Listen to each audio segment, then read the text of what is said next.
những dùng về sách thì đây xử lý từ lúc nào cũng làm bên bàn là lo sẽ cho há kho con cần hết cần ta lao lại để mua á chỉ cho nên là chỉ tụ kho này nhiều khó đi cho khó đi chuyện nàyสำคัญnàyนี่อยู่ตัวเกิดป้อจี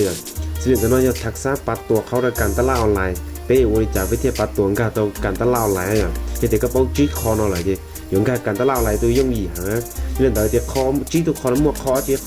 ที่เราไม่ใช่คอที่อ่ะไม่ใช่คอจีคอที่แต่นอกจากนี้ก็จะใช้ความรู้หน่อยอยู่หรอเลยจะความวุ่นวายในการเรียนรู้อ่ะเป็นจุดต้องมาเกี่ยวกับป้อกับจังกับทันสมัยตัวขอเดียเทคโนโลยีก็สัตว์อย่างนึงเป่าตาลีนึงเป่าอย่างเช่นตาลีเนี่ยได้ตาลีส่วนนู้นส่วนมอที่เล่นแต่ยังเป็นสาวโอ้ยตัวนักการตลาดออนไลน์ว่าสักเกิดการตลาดออนไลน์สักเกิดมุกของออนไลน์อย่างเป็นจุดต้องเกิดป้ออยากที่เชื่อตาลีอยู่เกี่ยวกับป้อจุดต้องจังอยากกับป้อนอนจับด้วย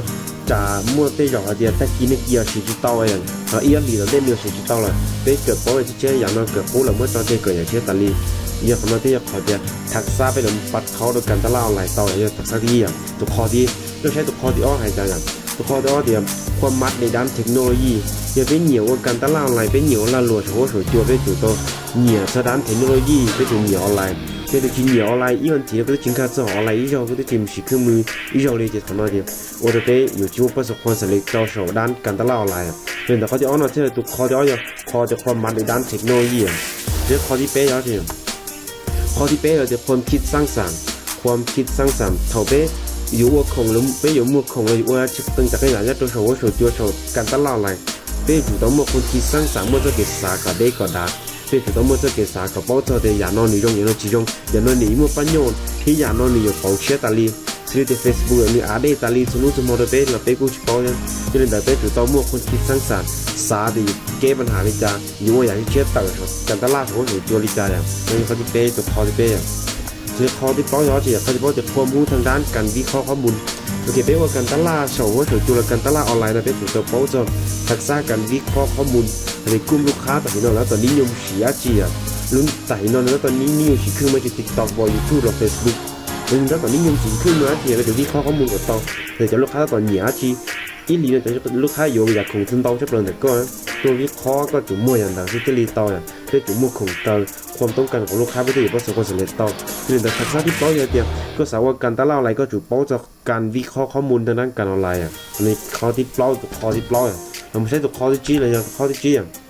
ข้อจี้เดียวความรู้ทางด้านเครื่องมือออนไลน์เยอะที่เป็นสับอวการตลาดออนไลน์ไปใส่กับป้อการตลาดออนไลน์ไปป้อข้อหน้าตาไปชิป้อข้อที่จี้หน่อยเยอะเดียวไปอยู่สีอยากเครื่องมือจีมัวการตลาดออนไลน์ไปอยู่สีรูปโปรแกรมที่เราเจียหนังไปอยู่สีรูปโปรแกรมที่เราเจียดัวเราต่อตาต่อดัวอยู่จอหนังเราไปอยู่เจียจังรูปโปรแกรมโฆษ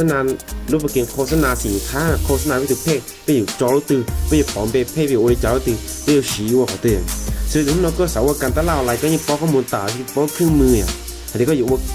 การตลาดก็จะสินค้าก็อยู่มั่วสู่ YouTube หรือมั่วสู่ Facebook หรือมั่ว TikTok มั่วเท่ากันเลยนี่ก็เฉพาะตัวเครื่องมือก็อยู่ว่าจิตสำเร็จตัวขอที่การตลาดออนไลน์การทุนแรงเลยการประหยัดลูกเชื่อก็เชื่อต้องมูลเด่นเดีย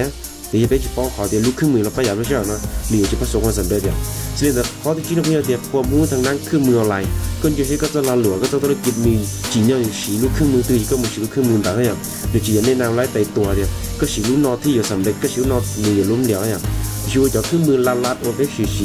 แนะนำอยู่เราแนะนำสลิดแต่มั่วจะเป้ลูกจะตัดสินนอลูกอีก็จะเดียว Facebook Page ลูกอ้อก็จะ YouTube ลูกที่เป้ก็จะเดียว TikTok เป้ลูกเครื่องมือเนาะอย่างที่ก็ย้อนตัวซ้ำที่เราหลอดจั่วแล้วที่เราดอนแล้วก็สีเป้ลูกเครื่องมือเราจะมีป้าตัวก็จะสินค้าจะช่วยการตลาดอะไรก่อนมั่วต่อให้กับปังก่อนจะสำเร็จต่อเลยให้อย่างโอเคอย่าสลิดแต่ลูกเรากำลังแบ่งปันเนี่ยจี้คอร์ไปใช้ได้ต่อเกิดป้อยเนาะซึ่งอย่าเสียนิ่งเหนียวคงที่เชื่อเนี่ยเรามาเรากดไลค์กดแชร์กด subscribe กดติดตามเนี่ยต่อเนาะที่หมายที่เราจะต่ออยู่ในวิดีโอเชื่ออย่างนี้นะซึ่งว่าจะนต่อ